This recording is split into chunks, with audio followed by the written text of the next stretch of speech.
Marcos sempre fora um homem acostumado com o lado mais sombrio da vida. Aos 62 anos, ele havia se aposentado como investigador da Divisão de Crimes Hediondos no sul do Brasil. Após uma carreira longa e desgastante, ele achou que finalmente poderia se desligar de toda a violência e horror com os quais lidara por tanto tempo. Junto com sua esposa, Lúcia, e seus 2 netos, ele se mudará para uma casa em uma pequena cidade, longe de tudo o que remetesse ao caos urbano. Eles escolheram Monte Verde, uma cidadezinha pacata cercada por montanhas, como refúgio. A nova rotina era tranquila, composta por caminhadas matinais e horas passadas no jardim. O plano de Marcos era simples: viver uma vida sossegada, longe dos casos que o marcaram profundamente durante os anos na polícia. Contudo, havia algo que ele não conseguia apagar da mente, algo que o perseguia há mais de uma década. O caso mais perturbador de sua carreira não lhe dava paz. Durante o auge de sua carreira, em 2018, ele lidou com uma série de assassinatos brutais envolvendo mulheres grávidas. Cada uma das vítimas havia sido encontrada em situações grotescas, com sinais inegáveis de que rituais ocultos estavam por trás daquilo. Apesar de ter conseguido resolver muitos casos ao longo de sua carreira, esse, em particular, permaneceu sem solução. As pistas pareciam se dissolver. As ligações entre os crimes eram vagas. Embora Marcos e sua equipe tivessem detido alguns suspeitos, o elo principal nunca fora encontrado. Com o passar dos anos, as cicatrizes invisíveis desse caso foram se aprofundando, e a incapacidade de desvendar o mistério corroeu Marcos por dentro. Ele se aposentou antes do planejado, antecipando sua saída da força policial na esperança de que, longe de Porto Alegre, conseguiria encontrar a paz que tanto desejava. No entanto, algo em seu íntimo lhe dizia que aquilo ainda não havia terminado. Um dia, enquanto aproveitava uma tarde comum ao lado de sua esposa, o telefone tocou. Era um antigo colega, Gustavo, também aposentado, mas que havia decidido continuar consultando para a polícia em alguns casos esporádicos. A voz de Gustavo, embora calma, carregava um tom sombrio, um sinal de que algo terrível havia acontecido. Marcos, ele começou, eu sei que você está aposentado e longe disso tudo, mas acho que você precisa saber. Encontramos outro corpo. Aquelas palavras foram como um soco no estômago de Marcos. Mesmo após anos afastado, aquele caso ainda tinha o poder de mexer com suas emoções de uma forma que ele não conseguia controlar. Gustavo continuou a explicar que uma mulher grávida havia sido encontrada morta nas redondezas de Monte Verde, a apenas alguns quilômetros de onde Marcos vivia agora. O corpo apresentava os mesmos sinais dos rituais que ele investigara anos antes. Símbolos cortados no corpo, velas pretas ao redor e marcas indicativas de algum tipo de sacrifício.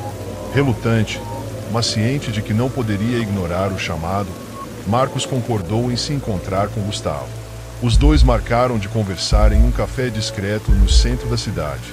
Assim que Gustavo entrou, Marcos notou o peso que seu amigo carregava. Ele parecia esgotado, não apenas fisicamente, mas emocionalmente também. Eles trocaram um breve cumprimento, mas não houve muito tempo para amenidades. Eu sei o que você está pensando, disse Gustavo, evitando olhar diretamente nos olhos de Marcos, mas eu precisava que você soubesse. É o mesmo padrão, as mesmas marcas, a mesma brutalidade. Só que agora está acontecendo aqui. Marcos ficou em silêncio por alguns instantes, absorvendo a gravidade da situação. Aquela pacata cidade, que ele achará ser um refúgio seguro, agora parecia uma armadilha. Sentindo um arrepio percorrer sua espinha, ele pediu para ver as fotos da cena do crime. Gustavo hesitou antes de abrir uma pasta marrom e passar os documentos para Marcos. As imagens mostravam o corpo de uma mulher jovem, mutilada de uma forma precisa e brutal. Havia cortes no abdômen que formavam símbolos que Marcos reconheceu imediatamente. Eles eram os mesmos que vira há anos, em Porto Alegre. Em volta do corpo, velas pretas e ossos de animais pequenos formavam um círculo, e o rosto da vítima revelava uma expressão de dor indescritível. Meu Deus, Marcos murmurou, sentindo o estômago revirar. Quem é ela? Carla Mendes, 30 anos, grávida de 7 meses. respondeu Gustavo, com um tom pesado. Ela desapareceu no dia do Natal e o corpo foi encontrado ontem, em uma clareira perto da estrada que leva à serra. O namorado dela registrou o desaparecimento, mas ele também está sumido. A raiva e a impotência começaram a crescer dentro de Marcos. Ele havia saído da polícia justamente por não conseguir mais lidar com a frustração de ver tantas famílias destruídas sem conseguir dar a elas a justiça que mereciam. Mas agora, ver aquilo tudo de novo, tão perto de casa, fazia seu sangue ferver. Você acha que são os mesmos desgraçados de antes? Perguntou Marcos, olhando diretamente para Gustavo pela primeira vez naquela conversa.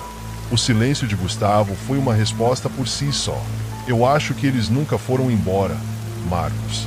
Só ficaram em silêncio, Gustavo disse, sua voz embargada.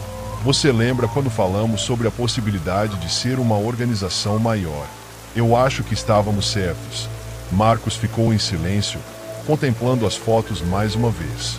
Tudo remetia aos casos anteriores, mas havia uma sensação diferente dessa vez.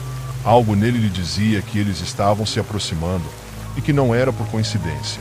Ele sabia que teria que ver a cena do crime com seus próprios olhos. Convencido de que precisava se envolver novamente, ele pediu a Gustavo que o levasse até o local onde o corpo fora encontrado. O caminho até a clareira foi tenso, com o barulho dos pneus sobre o cascalho da estrada sendo o único som que cortava o silêncio pesado entre eles. Ao chegarem, o cheiro de queimado ainda pairava no ar, mesmo com o corpo já tendo sido removido. Marcos caminhou pela clareira, absorvendo cada detalhe ao seu redor. As velas, que ainda queimavam, lançavam uma luz fraca e trêmula sobre os galhos retorcidos das árvores. O cheiro metálico do sangue seco invadia suas narinas, despertando lembranças de cenas que ele achava ter enterrado no passado. Foi então que algo chamou sua atenção. Uma boneca de pano, velha e rasgada, estava pendurada em um galho próximo, claramente fora de lugar. Ele pegou a boneca com cuidado, sentindo um calafrio subir pela espinha. Aquilo não deveria estar ali. Gustavo, vocês viram isso quando chegaram? Perguntou, mostrando o objeto ao colega. Gustavo franziu o senho ao examinar a boneca. Não me lembro de ter visto isso antes. Talvez tenha sido deixada depois. Você acha que é uma mensagem? Marcos não sabia ao certo, mas algo dentro dele dizia que sim. Parecia uma provocação, como se alguém, em algum lugar, estivesse tentando puxá-lo de volta para o pesadelo que ele tentará tanto deixar para trás. Preciso de um tempo para pensar, disse Marcos, devolvendo a boneca para Gustavo. Ele sabia que, no fundo, a decisão já estava tomada. Estava de volta ao jogo, quer quisesse ou não. Quando voltou para casa, Lúcia percebeu de imediato o peso em seus ombros. Ele tentou disfarçar, mas ela o conhecia bem demais. Após tantos anos ao seu lado, sabia quando algo estava errado. Sentado na varanda, observando a noite engolir a cidade, Marcos se perguntou se mergulhar de volta naquela escuridão significaria perder tudo o que ele havia construído. As imagens da jovem mulher morta o assombravam, e ele sabia que precisava descobrir quem estava por trás daquilo. Naquela noite, Marcos mal conseguiu dormir. O peso das memórias do passado e o horror da nova descoberta o deixaram inquieto. Ele se revirou na cama, com imagens perturbadoras invadindo sua mente. Corpos mutilados, símbolos misteriosos e o riso distorcido dos assassinos que nunca foram capturados. O silêncio da madrugada parecia amplificar seu tormento, como se algo sinistro estivesse se aproximando, algo que ele não seria capaz de evitar por muito tempo. Na manhã seguinte, depois de um café forte e uma ducha gelada, Marcos decidiu que era hora de agir. Ele entrou em seu escritório improvisado, um pequeno quarto que transformará em um refúgio de memórias do passado, e começou a vasculhar as caixas de documentos que havia trazido do seu antigo trabalho. Lúcia sempre insistiu para que ele se livrasse daquilo, alegando que ele precisava se desapegar do passado, mas Marcos sabia que não poderia simplesmente esquecer. Ainda mais agora, com os acontecimentos recentes. Após uma hora de buscas, ele encontrou o que procurava: um dossiê de casos não resolvidos. Fotos, relatórios de autópsia e anotações feitas à mão. As vítimas eram todas mulheres grávidas, encontradas em locais isolados com os mesmos sinais de rituais. A semelhança com o novo caso era assustadora. Mas havia algo que o incomodava mais do que tudo, um nome que ele nunca conseguiu desvendar completamente. A família Oliveira, uma linhagem antiga e isolada que vivia em um sítio nas montanhas, perto de Gramado. Havia rumores sobre eles na época dos assassinatos, histórias sobre rituais sombrios que circulavam pela cidade. Porém, nunca houve provas concretas, e qualquer tentativa de investigação acabava em becos sem saída. Marcos, mesmo aposentado, sabia que não poderia ignorar essa pista. "Você está pronto para falar sobre isso?" Lúcia perguntou da porta, interrompendo seus pensamentos. Ela sempre foi o seu ponto de equilíbrio, a âncora que o mantinha ação durante os anos mais difíceis da carreira. Mas ele sabia que envolver sua esposa nessa história seria um erro. Sorriu para ela, tentando disfarçar. "Só estou revendo alguns casos antigos, amor. Nada com o que se preocupar." Ela sabia que ele estava mentindo, mas não insistiu. Apenas lhe deu um beijo na testa e saiu para cuidar do jardim. Sabia que quando ele estivesse pronto, a verdade viria. Horas depois, Marcos pegou o carro e dirigiu até o sítio dos Oliveira. Mesmo aposentado, ele ainda tinha contatos na polícia que o ajudaram a localizar o endereço. O lugar era remoto, cercado por uma mata densa e de difícil acesso. Enquanto dirigia pela estrada sinuosa, a sensação de isolamento aumentava, junto com o desconforto que tomava conta de seu corpo. Quando finalmente chegou, um portão enferrujado bloqueava a entrada do local. Ele estacionou o carro e ficou observando a propriedade em silêncio. O ambiente parecia abandonado, mas uma leve trilha de fumaça subindo por trás de um dos galpões indicava que havia alguém lá. Marcos chamou no portão. Após alguns minutos, um homem baixo e de cabelos grisalhos apareceu. O homem vestia um casaco de couro surrado e tinha as mãos sujas de terra. Ele olhou para Marcos com desconfiança, mas não tentou esconder sua hostilidade. "O que você quer aqui?" perguntou o homem, com a voz áspera, antes mesmo que Marcos pudesse se apresentar. "Meu nome é Marcos, fui investigador da polícia. Estou investigando um caso e gostaria de falar com vocês sobre algumas coisas que surgiram."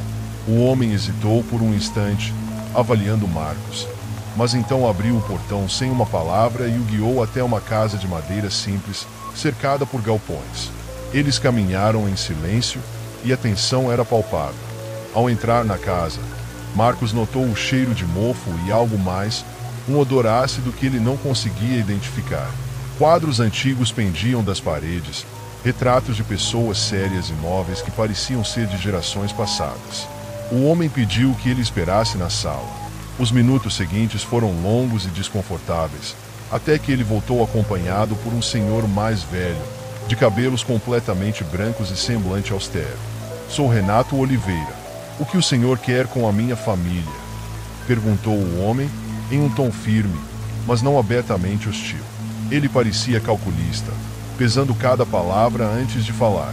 Marcos explicou sobre o novo caso, omitindo detalhes específicos, mas deixando claro que as semelhanças com os crimes do passado eram evidentes. Renato o ouviu em silêncio, mas Marcos notou um leve tremor nas mãos do homem ao mencionar as vítimas grávidas e os rituais. O senhor Oliveira não parecia surpreso, mas havia uma tensão evidente em seu rosto. "Esses crimes", Renato começou, hesitando antes de continuar, "nunca tivemos nada a ver com isso. Nossa família já sofreu muito com acusações falsas no passado.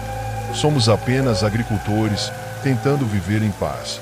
O tom de voz de Renato era sincero, mas algo em seu olhar revelava o contrário. Havia medo ali, algo profundo e enraizado, como se ele soubesse mais do que estava disposto a revelar. Marcos continuou pressionando, perguntando sobre qualquer movimento estranho na área, pessoas novas na região. Porém, Renato negou tudo, reafirmando que não sabia de nada. Quando Marcos estava prestes a sair, uma mulher apareceu na porta da sala. Era magra, de cabelos longos e desgrenhados, com olhos fundos e tristes.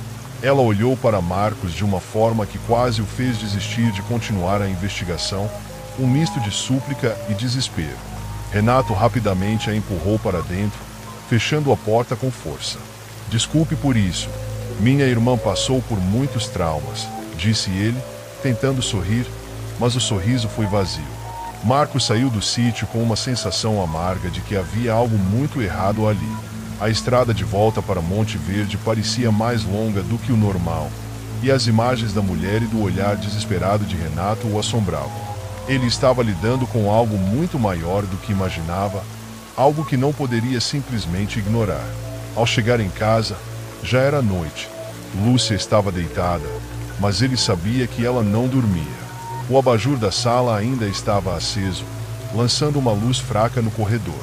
Marcos se sentou no sofá, sentindo o peso de todas as escolhas que o levaram até aquele momento. Os casos que investigou, as vidas que salvou e as que ele falhou em proteger. Tudo parecia convergir para esse ponto.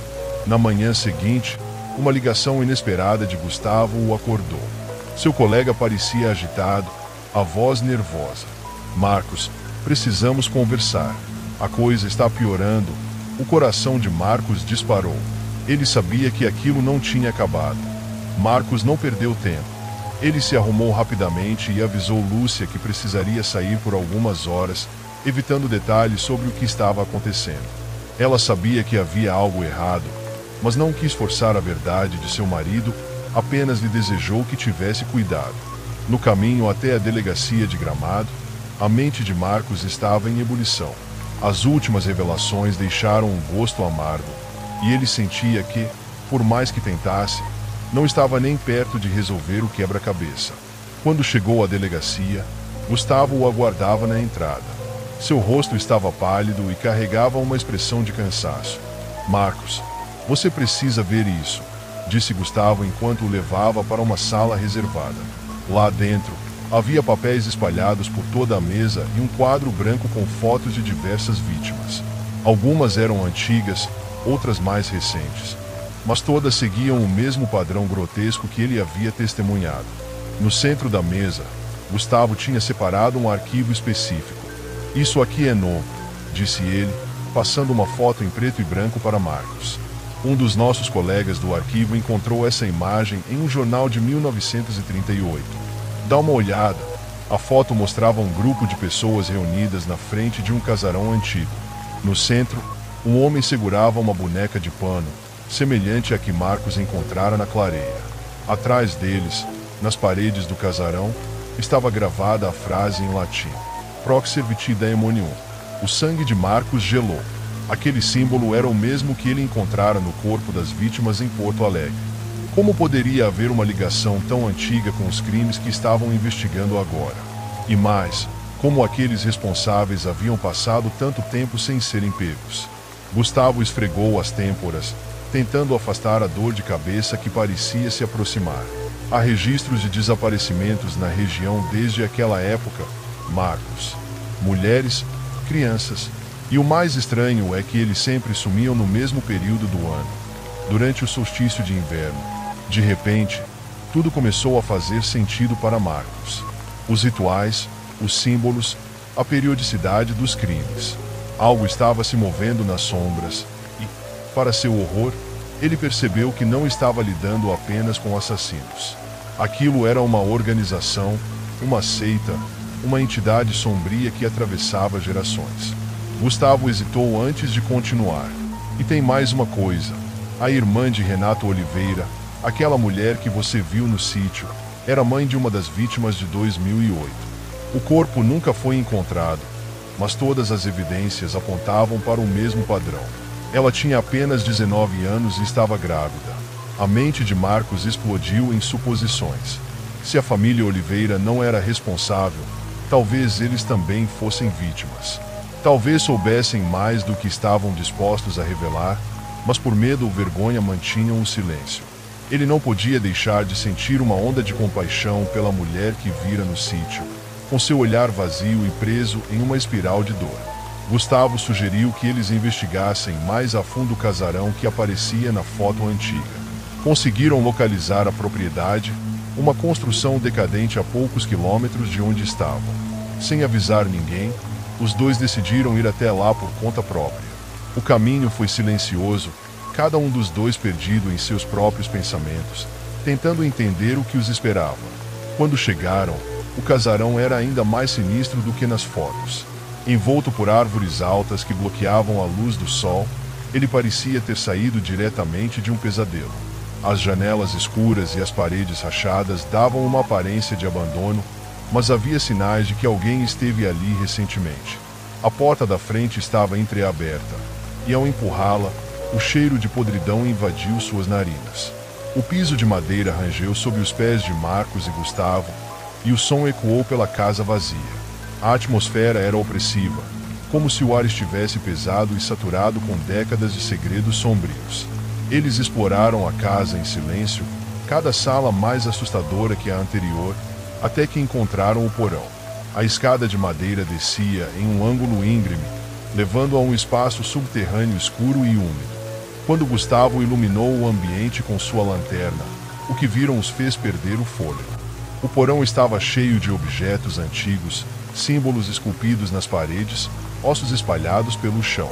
No centro, um altar com restos de velas. No meio dele, um livro grosso encadernado em couro. Marcos pegou o livro com cuidado, sentindo as mãos tremerem. As páginas estavam repletas de símbolos e textos em latim. Havia desenhos de corpos, rituais detalhados e instruções para sacrifícios. Aquele livro não era apenas uma prova. Era um manual sombrio, um guia para a escuridão. Gustavo olhou para Marcos, o rosto pálido. Sabiam que aquilo era maior do que qualquer coisa que haviam enfrentado antes. Não podemos levar isso para a delegacia, disse Marcos, com a voz embargada. Se cair nas mãos erradas, tudo vai sumir, ou pior, eles vão usá-lo. Eles decidiram esconder o livro no cofre antigo que Gustavo mantinha em casa. Sabiam que, com esse material, tinham uma chance de desmantelar a seita, mas também compreendiam os riscos. No caminho de volta, o silêncio tomou conta dos dois novamente. Marcos mal conseguia pensar direito. Suas emoções estavam confusas, entre o medo e a determinação de descobrir a verdade. Quando finalmente chegou em casa, já passava da meia-noite. Ele estacionou o carro e ficou parado por alguns minutos, olhando para sua casa em silêncio. A luz fraca do abajur estava acesa, mas todo o resto parecia mergulhado em sombras profundas. Lúcia, como sempre, estava acordada, esperando por ele. Ao sentir o toque frio de sua esposa no braço, Marcos percebeu que não poderia continuar escondendo aquilo por muito tempo. "O que está acontecendo, Marcos?" perguntou ela, com a voz baixa e preocupada. "Eu sei que você não quer me preocupar, mas posso sentir que isso é grave." Ela estava certa, e Marcos sabia que não podia mais mentir para a mulher que amava. Como ele poderia explicar a ela que estavam no meio de uma conspiração bizarra, com raízes em um passado sombrio e violento? Ele apenas acariciou o rosto de Lúcia, tentando esboçar um sorriso reconfortante. "É só um caso antigo que voltou. Não é nada com o que se preocupar, eu prometo." Ela o olhou com desconfiança, mas não insistiu. Sabia que ele não estava pronto para falar, então apenas o abraçou forte, tentando dar algum conforto diante do peso que ele carregava. Naquela noite, Marcos mal conseguiu pregar os olhos. Ele ficou deitado ao lado de Lúcia, com o coração disparado e a mente fervilhando com as imagens do porão, o altar e as velas pretas. As páginas do livro em couro pareciam gravadas em sua memória, assim como o aviso de Gustavo. Eles estavam lidando com algo muito maior do que esperavam. Na manhã seguinte, antes mesmo do sol nascer, o celular de Marcos vibrou. Era uma mensagem de um número desconhecido. "Precisamos conversar. Saiba mais sobre os Oliveira. Te espero no Mirante." Ao anoitecer, o coração de Marcos disparou. Aquilo parecia uma armadilha, mas a curiosidade e o desejo de respostas o impulsionaram a aceitar o risco. O dia passou devagar, cada minuto parecendo uma eternidade. Marcos tentou continuar sua pesquisa sobre a família Oliveira, mas a internet não fornecia quase nenhuma informação relevante. Eles eram como sombras que sempre viveram à margem, longe dos holofotes. Nada que ele pudesse usar como prova. O relógio parecia se arrastar até o anoitecer, quando finalmente pegou o carro e dirigiu até o Mirante, um lugar isolado com uma vista impressionante das montanhas e da pequena cidade abaixo. O vento frio cortava como navalhas, e a escuridão já havia engolido o céu quando Marcos chegou. Não havia ninguém à vista, apenas o silêncio perturbador e a sensação constante de que estava sendo observado. Alguns minutos depois, um homem apareceu, caminhando devagar. Ele era baixo, encurvado, vestindo roupa simples e uma máscara de pano, daquelas que se tornaram comuns durante a pandemia. Você é Marcos, não é? Disse o homem com uma voz rouca e baixa. Sou eu, e você, quem é? Respondeu Marcos, desconfiado. O homem olhou ao redor, como se esperasse que alguém estivesse vigiando. Meu nome não importa. O que importa é que você precisa saber que a família Oliveira não é o que parece. Eles estão ligados a algo muito maior, algo que vem de gerações. E eu sei disso porque eu fazia parte. Até fugir, Marcos ficou em silêncio, absorvendo o choque daquelas palavras. Ele estava diante de alguém que poderia dar as respostas que tanto procurava. O que você sabe sobre os rituais, sobre os sacrifícios? Perguntou, com a voz trêmula. O homem respirou fundo, seus olhos marejados, como se as memórias fossem dolorosas demais para reviver. Os Oliveiras são guardiões de uma ordem antiga. A cada geração, alguns deles se sacrificam para manter a tradição viva. As mulheres grávidas são. Ele hesitou, procurando as palavras certas. Elas são vistas como portadoras de um novo começo, um renascimento para os demônios que eles veneram. Eu vi coisas terríveis. E agora, eles estão de volta, porque o tempo deles está acabando. Precisam de mais sacrifícios para manter o pacto. O sangue de Marcos gelou. A ideia de que essa insanidade estava enraizada naquelas terras há tanto tempo era quase insuportável. Ele tinha que saber mais. E a irmã de Renato? Ela é parte disso? Perguntou Marcos, tentando entender a extensão do horror. Aquela mulher, ela nunca quis participar. Lutou contra isso desde que perdeu a filha. Mas o homem parou novamente, as palavras se esvaindo antes de serem pronunciadas. Ela é mantida lá como garantia. Se tentar sair, a própria família a entrega para os rituais. Eu vi isso acontecer com outros. Ela sabe demais. E se você tentar ajudá-la, também estará em perigo. Marcos sentiu a cabeça girar com a quantidade de informações. Ele estava enfrentando uma seita que se infiltrava na vida de famílias inteiras, atravessando gerações. E agora, eles estavam caçando novamente. Antes que pudesse perguntar mais, o homem começou a se afastar, o medo estampado em seu rosto. Eu já falei demais. Se descobrirem que estou ajudando você, vão me encontrar e me matar. Mas por favor, não pare de investigar. Ainda há mais vítimas em perigo. Muito mais. Assim como apareceu, o homem desapareceu na escuridão.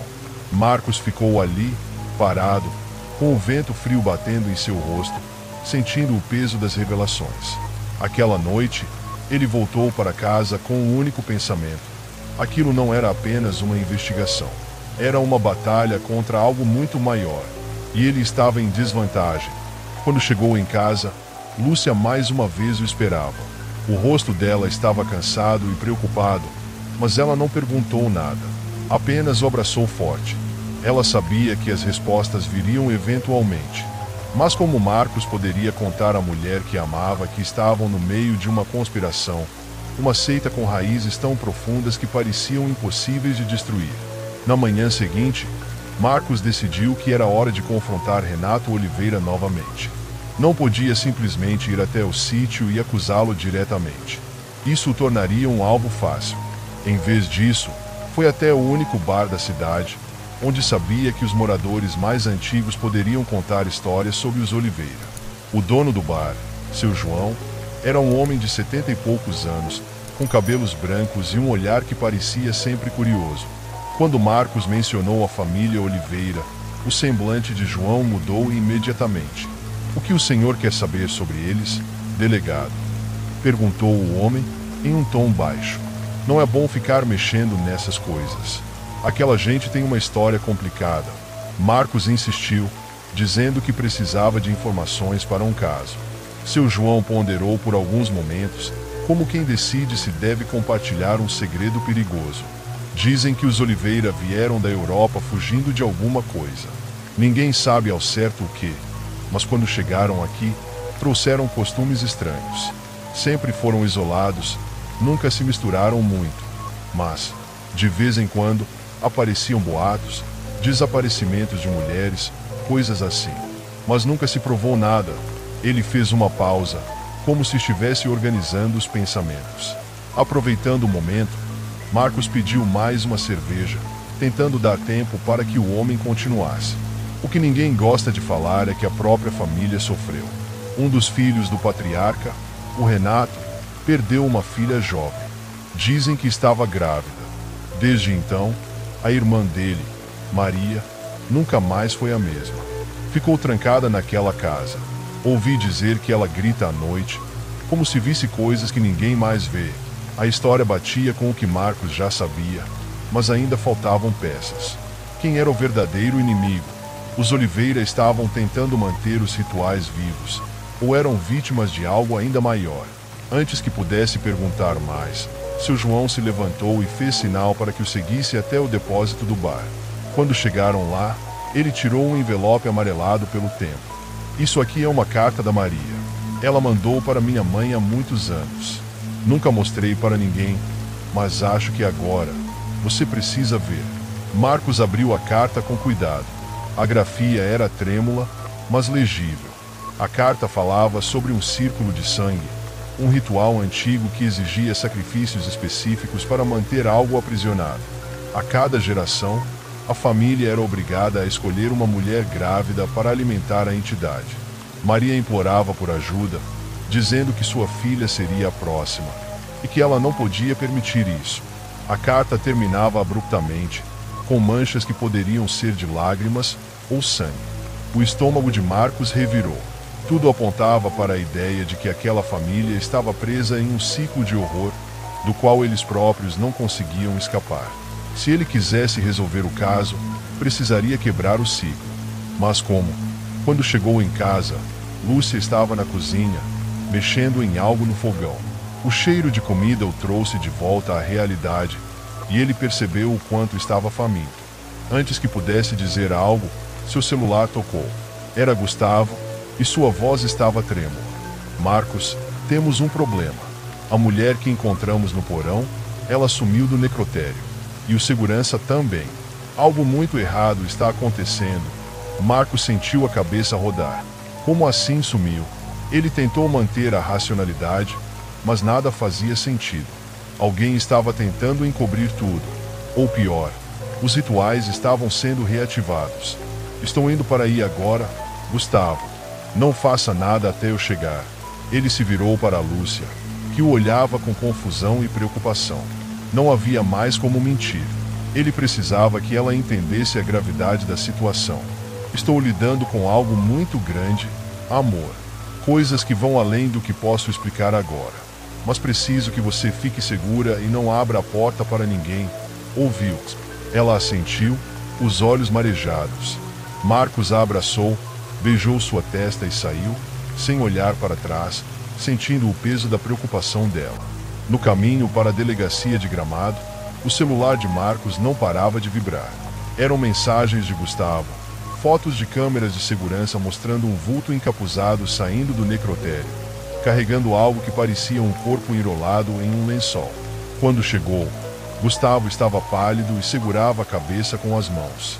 Ele mal conseguiu falar, apenas apontou para as telas. As imagens mostravam claramente o vulto arrastando o corpo da mulher para fora do necrotério. Mas o mais perturbador era a maneira como ele se movia. Não parecia humano. Havia algo animalesco e sinistro naquele movimento. Isso não faz sentido, Marcos. Quem faria isso? E por quê? Marcos sabia a resposta, mas não queria admitir. Se os rituais estavam sendo reativados, significava que a seita estava se preparando para algo grande. E isso envolvia os Oliveira. Eles precisavam agir rápido. Sem perder tempo, pegaram o carro e dirigiram diretamente para o sítio dos Oliveira. Já não importava mais serem discretos. Precisavam de respostas. Quando chegaram, as luzes da casa estavam apagadas. Entraram com armas em punho, e o silêncio que os cercava era opressor, como se o próprio ar estivesse envenenado. Ao vasculhar em cada canto, não havia sinal de ninguém, até que encontraram o porão. Desceram as escadas com cautela, iluminando as paredes cobertas de símbolos. No centro do altar havia marcas recentes de sangue e uma carta amassada ao lado. Marcos pegou o pedaço de papel e, ao ler a assinatura de Renato Oliveira, seu coração acelerou. Não temos escolha. O círculo de sangue precisa ser fechado antes do solstício. Estamos todos perdidos. O tempo estava se esgotando. Eles precisavam agir, encontrar Maria e interromper o ciclo antes que outra vida fosse sacrificada. Mas o que Marcos ainda não sabia era que a verdade que ele descobriria naquela noite seria muito mais aterradora do que qualquer pesadelo. Sem hesitar, ele e Gustavo seguiram para a antiga capela abandonada, onde, segundo as pistas do diário e da carta, os rituais finais aconteciam. Chegaram lá pouco antes da meia-noite. O lugar, rodeado por árvores altas, bloqueava a luz da lua, mergulhando tudo em uma escuridão sufocante. Dentro da capela, Marcos encontrou Maria amarrada e cercada por membros da seita, que entoavam cânticos em uma língua desconhecida. No centro, o próprio Renato, com um olhar insano e devotado ao ritual, segurava um punhal reluzente, pronto para o sacrifício final. Marcos tentou detê-lo, gritando para ele parar, mas Renato estava cego pela crença de que o ritual era a única salvação. Em um movimento desesperado, Marcos correu para o altar, lutando contra Renato para impedir que o círculo fosse fechado. No caos que se seguiu, tiros foram disparados, e Gustavo lutava para salvar Maria enquanto Marcos empurrava Renato para longe do altar. O som dos cânticos e os gritos dos membros da seita ecoavam pela capela, mas algo ainda mais perturbador aconteceu. O chão começou a tremer, e uma sombra densa pareceu tomar forma, como se o próprio ritual estivesse despertando algo que não deveria existir. Renato, com os olhos cheios de desespero, gritou que se o círculo não fosse fechado, todos seriam destruídos. Marcos conseguiu arrastar Maria para fora da capela junto com Gustavo. Enquanto corriam para a saída, uma escuridão sobrenatural engoliu o local. Os gritos de Renato e dos membros da seita foram abafados, até que tudo foi silenciado, deixando apenas o som do vento e das árvores balançando. Horas depois, quando o sol finalmente começou a nascer, Marcos olhou para trás, vendo a capela como um ponto distante no horizonte. Ele sabia que algo sombrio havia sido interrompido, mas as perguntas ainda ecoavam em sua mente. Eles realmente haviam acabado com o ciclo ou apenas o adiaram? Embora estivessem vivos, o ar ainda estava pesado com uma sensação de perigo iminente, como se o mal apenas estivesse esperando sua próxima oportunidade. Marcos não tinha mais respostas, mas uma coisa era certa: a batalha não terminara naquela noite, e o círculo de sangue poderia um dia voltar a exigir seu preço.